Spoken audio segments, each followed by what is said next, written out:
Hello everyone, welcome back to the YouTube channel science quick bytes. तो I hope कि आप सब safe होंगे, सुरक्षित होंगे। तो बच्चे, आप सबको पता है कि इंसान के तीन बेसिक मूलभूत ज़रूरतें होती हैं, जो कि हम कहते हैं रोटी, कपड़ा और मकान। अगर हम इंग्लिश में कहें तो फूड, क्लॉथ्स एंड शेल्टर। तो फूड के बारे में तो हमने अपने फर्स्ट और सेकंड चैप्टर में पढ़ लिया। तो अगर आपने वो वीडियोस नहीं देखी है तो जाइए, आप हमारे चैनल को सब्सक्राइब कीजिए, साइंस क्विक बाइट्स चैनल को सब्सक्राइब कीजिए। आप वहाँ पर जाकर देख सकते हो, या हमारे डिस्क्रिप्शन में उनका लिंक दिया हुआ है, आप वहाँ पर से भी जाकर देख सकते हैं। तो बच्चे, इस लर्निंग सेशन में हम अपने दूसरे बेसिक नेसेसिटीज़ के बारे में पढ़ेंगे, जो कि है हमारा क्लॉथ, जिसको हम लोग फैब्रिक भी कहते हैं। तो इसी में हम पढ़ेंगे कि कैसे फाइबर से, या प्लांट के फाइबर से, या एनिमल के फाइबर से। आप सबको पता है कि जो कॉटन होता है वो हमारा प्लांट से लिया जाता है, और जो वूल होता है वो शिप से लिया जाता है। तो कैसे इनसे फाइबर से, उनके हेयर से क्या किया जाता है, ये कपड़े बनाए जाते हैं, इसी के बारे में हम इस चैप्टर में पढ़ेंगे। तो चलिए इस वीडियो को शुरू करते हैं, इस लर्निंग सेशन को शुरू करते हैं एक बड़ी सी स्माइल के साथ।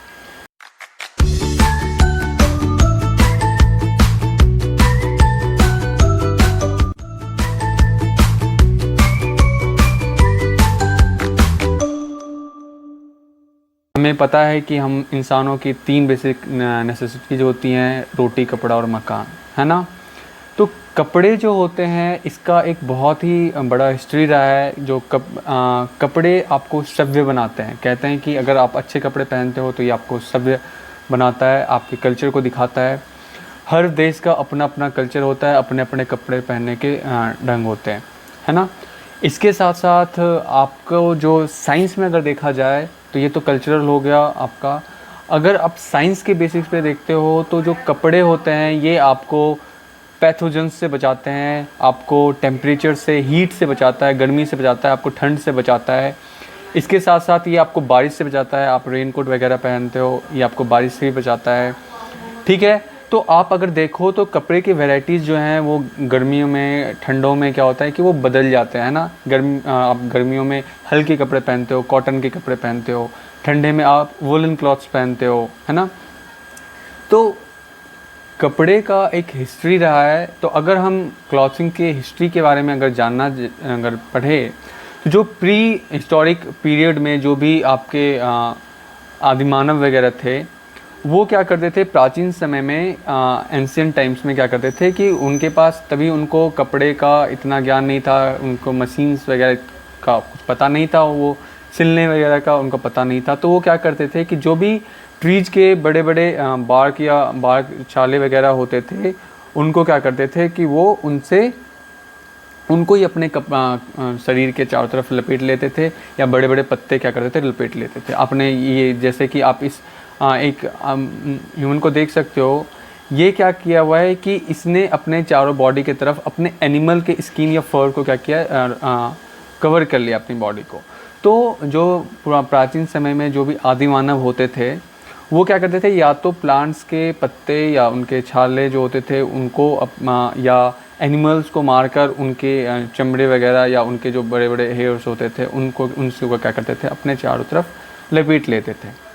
उनके बाद धीरे धीरे जब वो सिविलाइज होने लगे, जैसे जैसे खेती की शुरुआत हुई, तो वो क्या करने लगे कि जो भी प्लांट्स के ट्विक्स वगैरह होते थे या ग्रासेस वगैरह, घासेस वगैरह होती थी, उनको क्या करने लगे, वो वीव करने लगे, बुनने लगे, जैसे जिनसे वो बुन के वो चटाई वगैरह, जैसे मैट्स वगैरह बनाने लगे।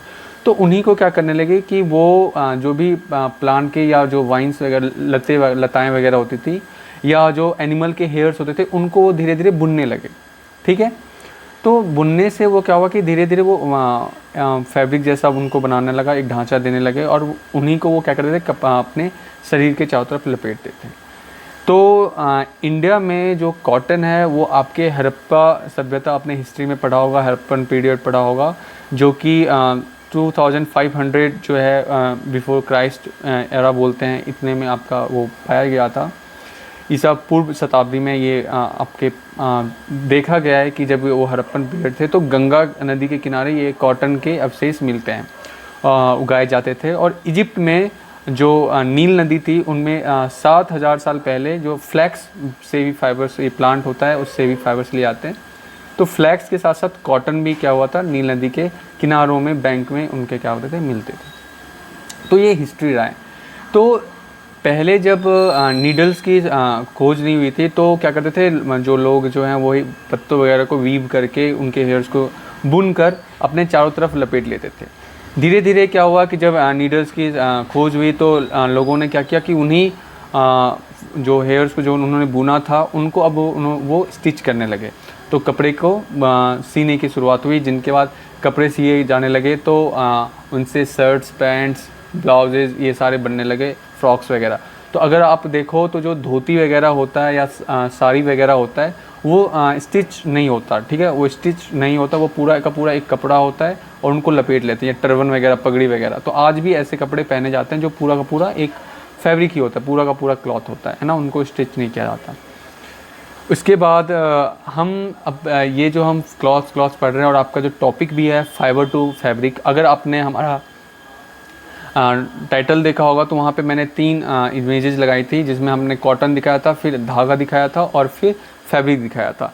तो कभी भी फाइबर टू फैब्रिक जब हम पढ़ते हैं तो हमारा जो सबसे बेसिक होता है वो होता है हमारा फाइबर से हमारा बनता है यार्न, और यार्न से हम बनाते हैं फैब्रिक। तो ये सारे जो टर्म्स होते हैं ये होते क्या हैं, तो सबसे पहले आपको फाइबर्स के बारे में समझना चाहिए।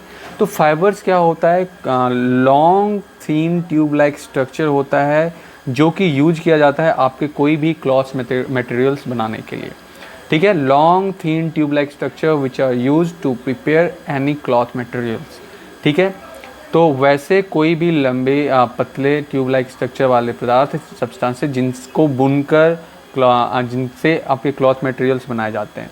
तो सबसे पहले फाइबर्स को क्या किया जाता है, हम प्रोसेस अभी पढ़ेंगे आगे चल के, कि सबसे पहले फाइबर्स जो होते हैं उनको ट्रीट किया जाता है, उनको साफ़ किया जाता है, धोया जाता है और फिर उनको ट्विस्ट करके क्या किया जाता है कि बहुत से फाइबर्स को एक साथ ट्विस्ट करके फिर उनसे धागे बनाए जाते हैं और उन धागों को बुन कर फिर क्या बनाया जाता है, फैब्रिक बनाया जाता है। तो जो क्लॉथ मटेरियल्स हम कह रहे हैं उसी को साइंटिफिक टर्म में हम क्या कहते हैं, फैब्रिक कहते हैं।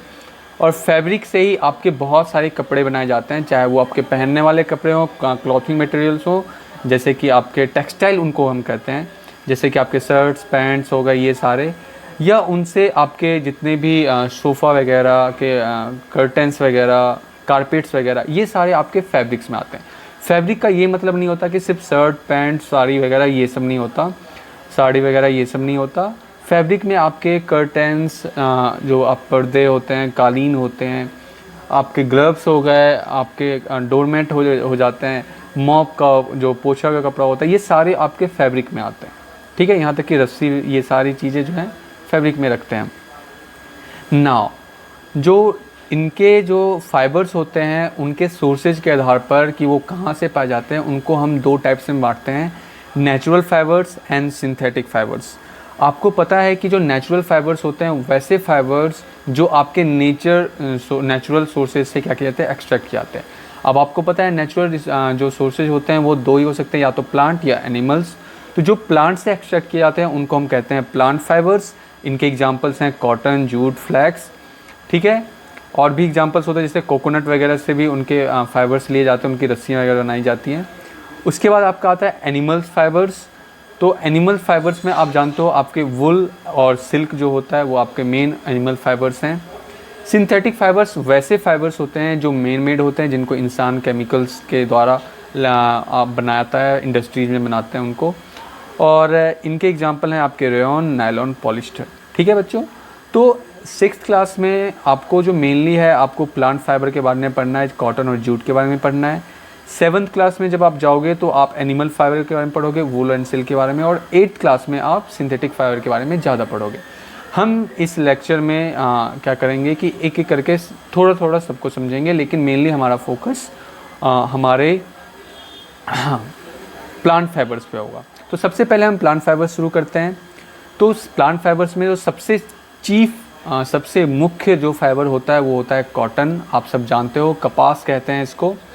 जो कॉटन होता है वो वाइट, सॉफ्ट और लाइट फाइबर्स होता है, ठीक है। वाइट कलर का जो होता है और सॉफ्ट होता है और हल्के होते हैं ये। और ये जो होते हैं आपके जो कॉटन के जो फ्रूट होते हैं जिनको हम कॉटन बॉल कहते हैं, उनमें सीड्स के अराउंड क्या होते हैं, ये ग्रो करते हैं और इन सीड्स को हिंदी में बिनोला कहा जाता है, ठीक है। इनसे ऑयल जो है बनाया जाता है, आगे हम पढ़ेंगे। तो ये जो कॉटन होते हैं ये बहुत ही फ्लफ़ी होते हैं, ठीक है, ये हल्के होते हैं, सॉफ्ट होते हैं। तो इनके बीच में क्या होता है कि ये ईजिली जो है आपके एयर पैसेज को क्या करते हैं कि आने जाने को देते हैं। जब इनके फाइबर्स बनाए जाते हैं और इनसे यार्न बनाया जाता है, तो इनके जो फैब्रिक जब होती है, इनके यार्न से जब फैब्रिक बनाई जाती है, तो वो जो फैब्रिक्स होते हैं वो ईजिली एयर को अंदर बाहर करने देते हैं। इससे क्या होता है कि आपका जो बॉडी टेम्परेचर रहता है वो मेंटेन रहता है, ठीक है। और इसके साथ साथ ये क्या करता है कि आपके बॉडी का स्वेट जो होता है, पसीना होता है, उसको एब्जॉर्ब कर लेता है। तो इसकी वजह से क्या होता है कि जब गर्मी में आपको पसीने चलते हैं तो पसीने को ये कॉटन का कपड़ा जो होता है वो एब्जॉर्ब कर लेता है और इसके साथ साथ वो इवापरेट हो जाता है। तो एक चीज़ आपने पढ़ा होगा कि इवापरेशन के बाद कोई भी सरफेस जो होता है वो ठंडा हो जाता है, ठीक है। तो इससे क्या होता है, आपकी बॉडी को ठंडक पहुंचती है। तो इसीलिए समर सीजन में जो है आपके कॉटन के कपड़े ज़्यादा पहने जाते हैं। किस वजह से, आपसे कोई पूछा जाए कि why are cottons are use in summer season, तो आपको बस यही बोलना है कि ये जो है बेटर जो है एयर पैसेज को अलाउ करता है और उसके बाद ये क्या करता है, स्वेट को एब्जॉर्ब करता है। इनके ग्रोथ एंड प्रोडक्शन के बारे में अगर हम पढ़ते हैं तो जो मेनली इनके जो इंडिया में जो चीफ प्रोड्यूसर्स जो हैं, जो जहाँ पे जिन स्टेट्स में इनके लगाए जाते हैं, वो महाराष्ट्र, गुजरात, तमिलनाडु, एमपी, आंध्र प्रदेश, राजस्थान और पंजाब में इनको उगाया जाता है। और वर्ल्ड वाइड इनके जो चीफ प्रोड्यूसर हैं वो है यूएसए, इजिप्ट, रसिया और इंडिया, ठीक है। ये यहाँ पे कॉटन का प्रोडक्शन ज़्यादा होता है। तो इनके ग्रोथ में जब इनको उगाना होता है, कल्टीवेशन करना होता है, तो इनको क्या क्या स्टेप्स किए जाते हैं। तो सबसे पहले सॉइल का सिलेक्शन किया जाता है कि कौन सी मिट्टी में उगाया जाए। तो आप सबको पता होना चाहिए कि जो कपास होता है, कॉटन होता है, उसके लिए सबसे बेस्ट सॉइल होता है वो ब्लैक सॉइल होता है। क्यों? क्योंकि ये जो है आपके वाटर को बहुत ज़्यादा वाटर को अमाउंट को क्या करता है, रिटेन करके रखता है, होल्ड करके रखता है, जो कि कॉटन के ग्रोथ के लिए ज़रूरी होता है, ठीक है। इसके साथ साथ कुछ एरियाज में आपके एलुवियल सॉइल, जो आपके जलोढ़ मिट्टी होती है, सबसे उपजाऊ मिट्टी होती है, वहाँ पर आपके क्या किया जाता है कि इनको उगाया जाता है, जिनको हम लोग सतलुज, जो आपका सतलुज और गंगा जो बेसिन के द्वारा जो लाई गई मिट्टी से बना होता है, वहाँ पे भी आपके कॉटन उगाए जाते हैं कुछ एरियाज में, मेनली आपका ब्लैक सॉइल में, ठीक है। ग्रोथ जो होता है इनका, नॉर्मली इनको जो कंडीशन चाहिए वो उनको वार्म और सनी वेदर चाहिए। इनका टेम्परेचर थोड़ा सा ज़्यादा होना चाहिए, 21 degree Celsius to 27 degree Celsius, ठीक है। वार्म कंडीशन होना चाहिए, प्लेजेंट हीट होना चाहिए। इसके साथ साथ इनको जो बारिश चाहिए वो एम्पल अमाउंट में, मीन्स कहने एक तरीके से कहना चाहिए कि गुड अमाउंट ऑफ रेनफॉल होना चाहिए। तो रेनफॉल को जो है हम मापते हैं साइंस में, उनको हम सेंटीमीटर में मापते हैं, ठीक है। तो 50 सेंटीमीटर टू 80 सेंटीमीटर जो बारिश होते हैं वो अच्छे होते हैं। और ये तब जब इनको सीड्स को बोए जाते हैं, जब बीज बोए जाते हैं, तब के समय बारिश अच्छी होनी चाहिए, ठीक है, हार्वेस्टिंग के समय नहीं। जो और उसके बाद सोइंग एंड हार्वेस्टिंग आता है। तो इसमें क्या कहता है, सोइंग के प्रोसेस में आपको पता है कि सीड्स को जो है कैसे बोया जाता है। तो आपको मैं बता दूं कि जब 8th क्लास में जाओगे तो उसके पहले चैप्टर में आप पढ़ोगे कि कैसे हम क्रॉप्स को लगाते हैं, क्या क्या प्रोसेस करते हैं। पहले बीज बोया जाता है, फिर इरिगेशन किया जाता है, फिर जब फसल पकता है तो हार्वेस्टिंग करते हैं, तो वो सारी चीज़ें। तो सोइंग मीन्स होता है जब सीड्स हम बोते हैं ज़मीन में। तो ये अर्ली स्प्रिंग में क्या होता है कि जब आपके बसंत का शुरुआत होता है तब हम क्या करते हैं, सोइंग करते हैं। और हार्वेस्टिंग जब करते हैं, जब आपका क्रॉप जो है राइपन हो जाता है, तो क्या करता है कि वो उनके जो फ्रूट होते हैं वो बॉल लाइक स्ट्रक्चर बनाते हैं, कॉटन बॉल्स कहते हैं उनको, ठीक है। और जब वो बर्स्ट होते हैं तो जब वो ज़्यादा राइप होते हैं तो वो फटते हैं, तो उनसे क्या होता है कि जो कॉटन फाइबर्स है वो एक्सपोज हो जाता है, बाहर निकलते हैं। तो जब वो सनलाइट उनको मिलता है, एयर मिलता है, तो वो क्या करते हैं कि वो और फ्लफ़ी हो जाते हैं, ठीक है, वो गद्देदार से हो जाते हैं। और फिर उनको हार्वेस्ट कर लिया जाता है। तो उनको जो महिलाएं वगैरह होती हैं वो क्या करते हैं, हाथ से उनको प्लग कर लेते हैं या मशीन से के द्वारा उनको प्लग किया जाता है। तो मेनली आज भी पंजाब वगैरह में या बहुत से राजस्थान वगैरह में आज भी लोग जो है उनको हाथ से क्या करते हैं, प्लग करते हैं, ताकि उनकी क्वालिटी जो है मेंटेन रहे। फिर जो दूसरा जो आपका उसके बाद हार्वेस्टिंग के बाद जो इनका प्रोसेस आता है उनको हम लोग कहते हैं गिनिंग। गिनिंग जो प्रोसेस होता है वो होता है आपका फाइबर को सीड से रिमूव करने का। आपको मैंने बताया कि जो कॉटन फाइबर्स होते हैं वो कॉटन बॉल के अंदर सीड्स के चारों तरफ होते हैं, उनसे चिपके हुए होते हैं। तो गिनिंग में क्या करते हैं कि हम इन्हीं फाइबर्स को सीड्स से अलग करते हैं। तो नॉर्मली आपके जो रोलर गिन्स का यूज किया जाता है, मशीन्स का यूज किया जाता है, जो आपके सीड्स को और आपके फाइबर्स को अलग कर देता है। तो जब आपका फाइबर सीड से अलग हो जाता है तो उसको हम लोग कहते हैं लिंट। याद रखना है, लिंट क्या होता है, आपका कॉटन फाइबर ही होता है लेकिन वो सीड से अलग होता है। ठीक है, जब फाइबर्स आपके सीड से अलग हो जाते हैं उसको हम लोग लिंट कहते हैं। तो सीड्स को हम लोग हिंदी में बिनोला भी कहते हैं, इनका ऑयल बनाने में यूज किया जाता है। और फिर कॉटन फाइबर को आगे जो उनके गट्ठर बना के उनको क्या किया जाता है, मिल्स में भेज दिया जाता है ताकि उनके फर्दर उनका प्रोसेसिंग उनका हो सके। गांव में लोग क्या करते हैं कि पहले क्या करते थे कि, और अब तो ये धीरे धीरे ख़त्म होता जा रहा है, गांव में लोग क्या करते थे कि जो ये लिंट होता था उनको क्या करते थे कि उनसे धागा बनाते थे। ठीक है, उनको क्या करते थे कि चरखे की मदद से, आप सबने चरखा देखा हुआ, हमारे गांधी जी जो, महात्मा गांधी जी जो हैं वो करते थे, वो क्या करते थे इसी कपास को काटते थे और उनसे क्या करते थे, चरखे से उनको यार्न बनाते थे वो, और वो जो धागा होता था फिर उनको बुनकर जो कपड़ा बनाया जाता था उस कपड़े का नाम जो है खादी होता था। वो थोड़े से कोर्स होते थे, थोड़े से मोटे होते हैं, तो उनको क्या कहता है, खादी कहा जाता था। तो आज भी अब धीरे धीरे ये कल्चर जो है शुरू किया जा रहा है, खादी को प्रमोट किया जा रहा है। तो आप सबको ये खादी को प्रमोट करना चाहिए, ठीक है, क्योंकि ये इंडिया का कल्चर है। इसके बाद जो कॉटन फाइबर जो लिंट है उसको जो मिल्स में भेजा गया तो वहाँ पर क्या कहता है, इनसे फिर फैब्रिक बनाया जाता है और उनके स्टेप्स को हम क्या करते हैं एक एक करके देखते हैं। तो जो सबसे पहला स्टेप आता है उनको हम कहते हैं कार्डिंग। कार्डिंग में क्या किया जाता है कि जो लिंट होता है, आपको उसमें पता है कि अब ये प्लांट का है तो उसमें बहुत सारा धूल वगैरह होगा, हस्क वगैरह होगा, प्लांट के पत्ते वगैरह होंगे, डस्ट वगैरह होगा। तो इनको क्या किया जाता है कि लिंट को जो है पीटा जाता है। ठीक है, आप लोग देखते होंगे कि आपके जब गद्दे की धुनाई करनी होती है तो लोग आते हैं और गद्दे की धुनाई करते हैं ना, तो उससे क्या होता है कि आपका जो रुई है वो और फ्लफ़ी हो जाता है। रुई में जो है वो फाइबर्स अलग अलग हो जाते हैं और वो फ्लफ़ी हो जाते हैं, गद्देदार हो जाते हैं। और फिर इनको जो है क्लीन करके क्लीन किया जाता है, धोया जाता है, साफ़ किया जाता है। और नॉर्मली डिटर्जेंट वगैरह में और केमिकल्स वगैरह में क्या किया जाता है, इनको धोया जाता है, जिससे क्या हो कि इनके जो भी डस्ट और डर्ट वगैरह हैं ये सारे इनके बाहर निकल जाए। इसके बाद दूसरा जो प्रोसेस होता है कॉम्बिंग। जैसे आप अपने बाल को कॉम्ब करके क्या करते हो, सीधे करते हो, आपके उलझे हुए बाल सीधे हो जाते हैं, उसी तरीके से ये जो फाइबर जिनको फ्लफ़ी किया गया है इनको कंघी जैसे दांत होते हैं, बने होते हैं, और उनसे क्या किया जाता है कि फाइबर्स को स्ट्रेटन किया जाता है, सीधा किया जाता है। फिर इनके बाद क्या किया जाता है कि इनका सिल्वर बनाया जाता है। सिल्वर क्या होता है, चांदी नहीं, ये जो स्ट्रेटन फाइबर्स होते हैं इनको जो है लंबे से रस्सी जैसे स्ट्रक्चर में क्या किया जाता है, स्ट्रैंड में क्या किया जाता है, कन्वर्ट किया जाता है। ठीक है, वो लंबे से इन्हीं फाइबर्स को एक साथ ला के उनको लंबे से धागे जैसे, रोप जैसे क्या कहते हैं स्ट्रक्चर में कन्वर्ट किया जाता है, उन्हीं को हम सिल्वर कहते हैं। ठीक है, तो ये चांदी से रिलेटेड नहीं है, इस स्ट्रक्चर को हम सिल्वर कहते हैं। इसके बाद जो सिल्वर होता है, जो आपके जैसे कि मान लो कि कॉटन के देखते हो फाइबर्स ऐसे ऐसे होते हैं ना, इनको फिर सीधा किया जाता है और बहुत सारे फाइबर्स को एक साथ लाके इनका सिल्वर बनाया जाता है। और इन्हीं सिल्वर्स को क्या करते हैं आपस में ऐसे ट्विस्ट करके क्या किया जाता है, इनका एक धागा बनाया जाता है। तो कभी भी आपके घर में अगर धागा वगैरह हो तो उसको आप उल्टे साइड ट्विस्ट करके देखना, वो ऐसे छोटे छोटे धागों में क्या हो जाएगा, खुल जाएगा।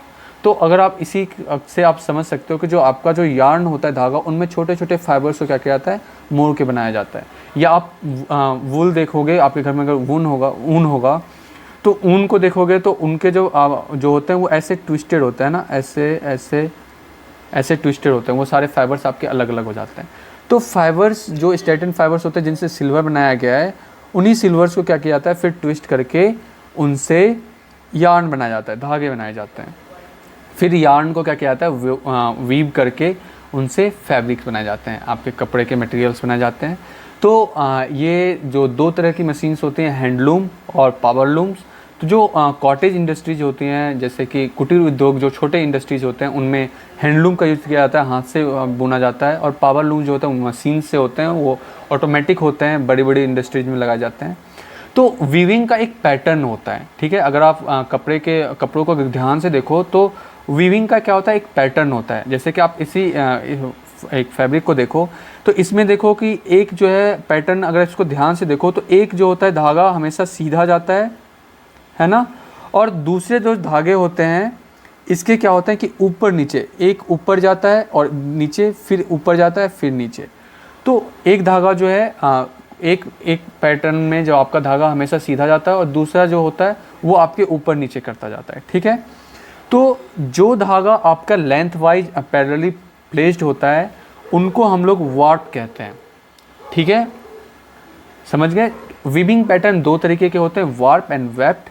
वार्प में क्या होता है कि जो धागा, जो भी आपका धागा होता है उनको हमेशा लेंथ वाइज लंबाई में क्या होता है सीधा रखा जाता है। मशीन्स में ऐसे लंबे उनको रखे जाते हैं, जैसे कि आप ये देख सकते हो, ये जो है आपका वार्प, ये जो होता है ये आपका जो यार्न है वो क्या रखा गया है, सीधा सीधा रखा गया है।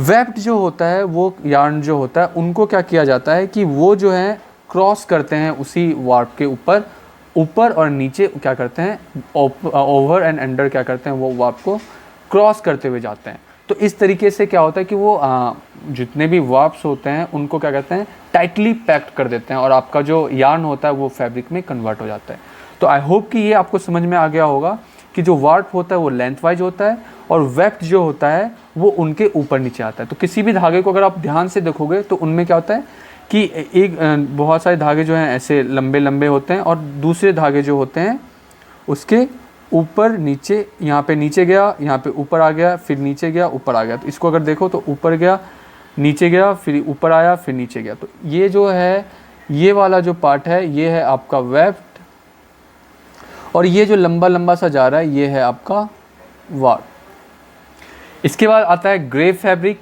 ग्रे फैब्रिक क्या होता है, तो जो नॉर्मल आपका नेचुरल जो कॉटन का फाइबर होता है वो थोड़ा ग्रे वाइट कलर का होता है, जो नेचुरल कलर होता है थोड़ा, तो वो इसीलिए वो थोड़ा सा वाइट और ग्रेस कलर का होता है, इसीलिए हम लोग उसको ग्रे फैब्रिक कहते हैं।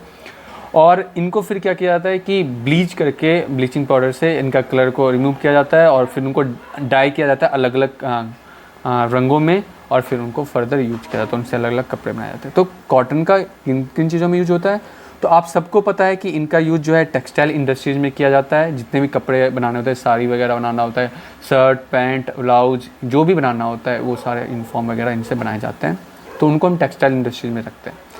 फिर दूसरे इनसे जो होता है आपके कॉटन में जो होता है सेलुलोज होता है, ये चीज़ आप आगे जाके पढ़ोगे तो उनसे जो है आपके आर्टिफिशियल फाइबर्स, एक होता है रेयॉन, वो बनाया जाता है, ठीक है। तो वो आपके कॉटन के प्रोसेसिंग करके क्या किया जाता है, रेयॉन बनाया जाता है, वो आर्टिफिशियल फाइबर होता है। और इनसे फिर पेपर वगैरह भी बनाया जाता है और सेलोफेन होता है। सेलोफेन आप जानते होंगे, वो पॉलीथीन जैसा होता है जिनसे खाने वगैरह कवर किए जाते हैं। तो पॉलीथीन नहीं होता, वो पॉलीथीन जैसा ही होता है, उनसे खाना वगैरह कवर किया जाता है, तो सेलोफेन बनाया जाता है। गन कॉटन जो होता है, सबसे इम्पॉर्टेंट एक समझ सकते हो, ये एक्सप्लोजिव होता है नेचर में। तो ये इनमें जो है ये तुरंत आग पकड़ लेता है, इसीलिए इनको एक्सप्लोजिव में इनका यूज किया जाता है, तो गन कॉटन, ठीक है। इसके बाद जो भी मैट्रेसेस वगैरह होते हैं, पिलो वगैरह की फीलिंग्स में जो गद्दे वगैरह बनाए जाते हैं उनमें आपके रुई भरी जाती है, ये कॉटन भरे जाते हैं। इसके साथ साथ आपको आप सब जानते हो कि जो रुई का यूज है मेडिकल में यूज किया जाता है इनका, कि जो भी कट वगैरह लग जाता है खून वगैरह को या पस वगैरह को आपके एब्जॉर्ब करने के लिए क्या करता है, आपको पता है कि इसमें एब्जॉर्बेंट प्रॉपर्टी बहुत ज़्यादा होती है, आपके पसीने को एब्जॉर्ब करता है, तो ये आपके ब्लड और पस को भी एब्जॉर्ब कर लेता है। इनका यूज जो है मॉप बनाने में किया जाता है, जो भी पोछा वगैरह होता है। तो ये पोछा लगाते वक्त हम क्या करते हैं कि आप जब देखते होगे जो पोछे होते हैं वो क्या करते हैं कि पानी को ईजिली एब्जॉर्ब कर लेते हैं, सोख लेते हैं, तो उनमें यूज किया जाता है। और इसके जो बिनोला सीड्स होते हैं उनका वेजिटेबल ऑयल्स में यूज किया जाता है। तो आई होप कि आपको ये सब कॉटन जो है समझ में आया होगा। तो आज हम यहीं तक रखते हैं और आपको अगर वीडियो अच्छी लगे तो लाइक कीजिए, हमारे चैनल को सब्सक्राइब कीजिए, और आपने हमारी पुरानी वीडियोज़ नहीं देखी हैं तो आप हमारे चैनल पर जाकर वीडियोज़ देख सकते हो। और इन वीडियोज़ को हमारे अपने जो भी क्लासमेट्स हैं उनके साथ शेयर कीजिए ताकि उनका भी फ़ायदा हो। और इस पेंडेमिक कंडीशन में अपना ध्यान रखिए।